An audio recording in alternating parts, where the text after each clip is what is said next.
Шүлхийгээр өвчлсөн малын ашиг шимийн бууралд эдийн засагт учруулах хор үршиг. Шүлхий өвчний улмаас малчдад эдийн засгийн хувьд ямар хохирол учрах вэ? Халдвартай малыг устгаснаар сүргийн бүтцэд өөрчлөлт орно. Малын биеийн жим буурч, тарга хүч муудана. Сүүн ашиг шим буурна. Мал болон малын гаралтай бүтээгдэхүүний борлуулалт буурна. Эдгээр нь малчин өрхөд эдийн засгийн дарамт хохирол учруулж байна. Шүлхий өвчнөд тэмцэхэд засгийн газраас ямар зардлууд гардаг вэ?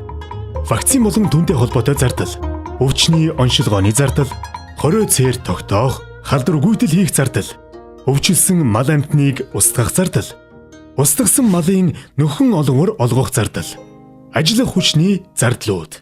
Шүлхийн олон улсын худалдааны хорио цээр төвчин тул мал амьтны гаралтай түүхийд бүтээгдэхүүнд экспортын хориг тавигддаг. Монгол улс нь шүлхий өвчнөөс шалтгаалan малын гаралтай бүтээгдэхүүнээ экспортод чөлөөтэй гаргах боломжгүй байна. Энэ нь улс орны эдийн засагт асар их хохирол учруулж байгааг анхаарах хэрэгтэй. Малчин та мал эмнэлгийн байгууллагаас өгсөн зөвлөмжийг чамд хэрэгжүүлснээр шүлхий өвчнөөс урьдчилан сэргийлж, өөрийн болон улс орны эдийн засагт хохирол учруулахгүй байх бүрэн боломжтой. Эрүүл мал Монголын баялаг.